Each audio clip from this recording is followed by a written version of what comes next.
the world, equivalent to about 8 years worth of screen time as of 2006. Carol herself has since become one of England's most highly regarded theatrical costume designers. Back here in the States, we began using our most ubiquitous broadcast image on a truly regular basis around 1978. However, the history goes all the way back to 1950 when a young RCA employee named David Holmes developed a generator that, well, made the color bars, as a means of giving something for everyone to refer to while developing the still experimental concept of color TV. These bars were officially adapted to the NTSC standard when it went into effect in 1954. This setup eventually came to be known as EIA 189A.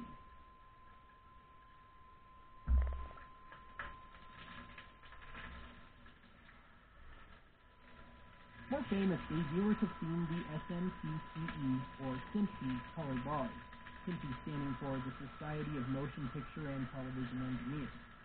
While I haven't found any definitive confirmation, I have good reason to believe that the SMPTE ECR1 system, if you will, was finalized by one Al Goldberg of CBS Labs in the mid-70s.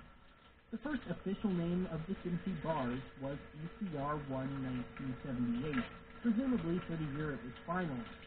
And, as I implied, there have been a couple of nominal updates since then, most notably in the transition to high definition.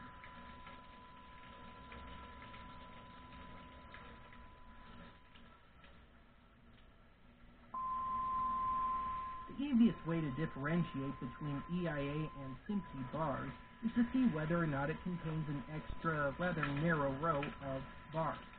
Aside from this, a fair number of variations of the color bars in general are split by an area of gray to black-ish scale on the otherwise black area in the bottom right area of the screen. This is known as hues, and it exists to help test brightness.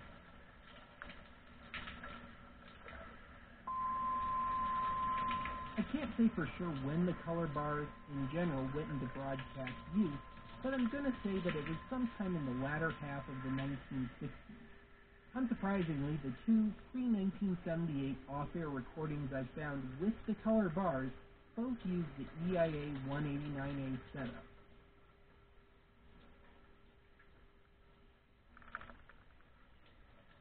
And occasionally stations would air variations on the SMPTE bars, most commonly the FCC composite card and the multiverse.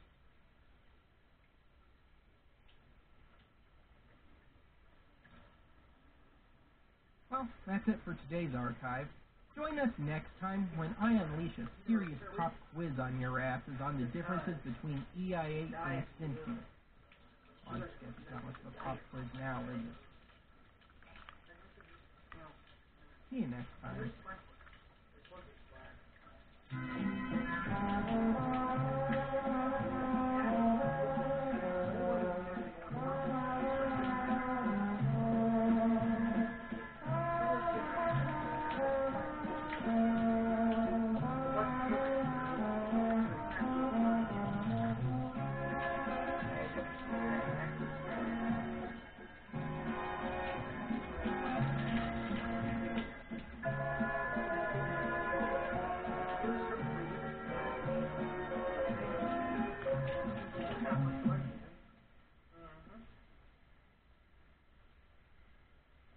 Say, kids, what time is it?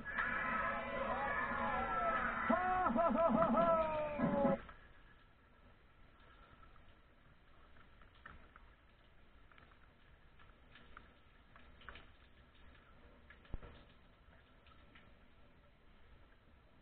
In a spooky world of greasy costume schools, there are three heroes. All these market fresh wraps. Their magic virtue, refreshing taste, and no grease stains on the back. Arby's, we have the meat.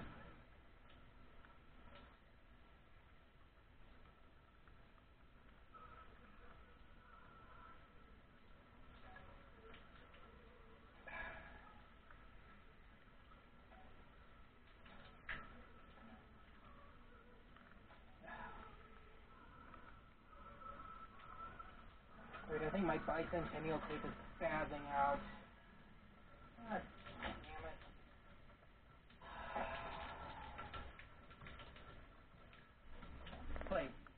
Play, damn you. Spin something. I know you work. Ain't it anymore. Time for some serious changes around here.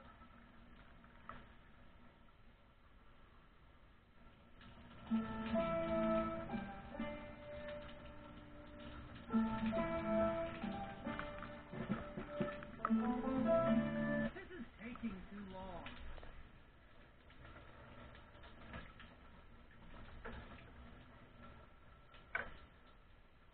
And welcome to the Oddity Archive, the show that at long last is finally joining the 21st century. Indeed, today is the day that I unveil the brand new, ultra sleek, ultra modern, ultra high tech Oddity Archive 2.0. No more just analog crap, no more of these CDs, DVDs. For God's sake, I have books down there if you look a little lower in the shot. Oh, and you are going to love this. I am getting rid of this stupid old set finally, and we are going to be taking place on a spaceship from now on. I mean, it's going to be awesome. Let me get that going here.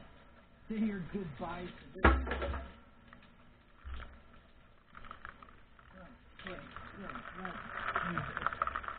back, got my green screen, I got my iPod little handheld computer thingy here. I've got the Adobe Premiere Mobile Edition. Thank you very much. Now let's get this going here. Ladies and gentlemen, the grand unveiling, the new archive set. There we go. That doesn't look right. It's on here. It's on this screen, but I don't see it on the camera, and indeed I don't see it with my own eyes. Oh, great. Screen just went blank. Let's open this thing up. Where's the screws on this stupid thing? Wonderful. Now the camera's spazzing out.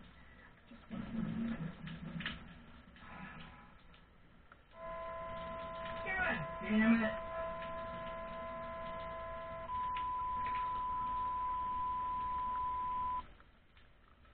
Well, at least I got the camera fixed. Good old duct tape. Anyway, I'm really sorry for going off like that.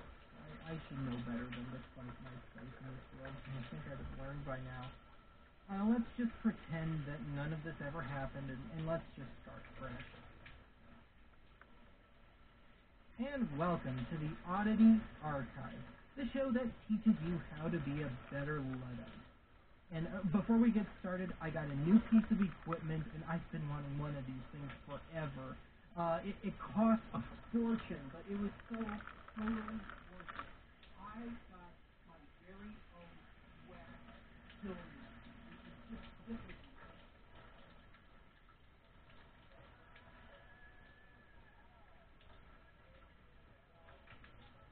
listen to that sound.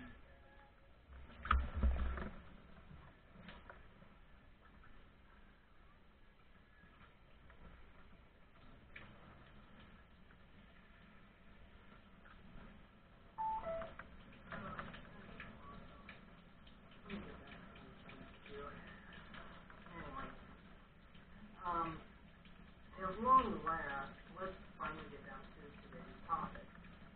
You know, in the last few years, it seems like everybody's just been in this big rush to go digital, and, you know, sometimes it's out of necessity, like us with the archive, but more often than not, it seems like it's just this weird, lame attempt at being hip, you know? I mean, people, for example, just can't be content to keep their old home movies on 8mm or VHS or whatever. No, they gotta digitize them. And so what I thought we'd do today is I thought I'd show you how to reverse the trend. I thought I'd show you how to take your digital nonsense and boil it down to something good and analog.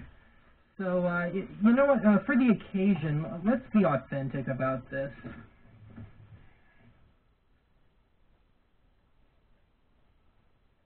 You like it? VHS all the way, baby. I would have filmed this on 9.5mm and recorded onto Vitaphone discs if I thought I could get away with it, but, you know, that stuff's kind of hard to come by these days. In all seriousness, though, it seems like when I'm making this show, it seems like I spend an awful lot of time taking various analog artifacts, if you will, and transferring them over to digital. It seems like I'm always transferring vinyl and 8-track cassettes, VHS, beta, Laserdisc, you name it, just so I can discuss it on the archive. Now, since it's our 50th episode, did I mention that? I thought it would be fun to do just the exact opposite. Now, none of this is meant to be taken as legitimate advice, and it's certainly not practical at all, but, you know, I thought it would be just a little bit of silly fun that we could have today. So, let's get started, huh? Let's see if I can get the fade function to work on this thing.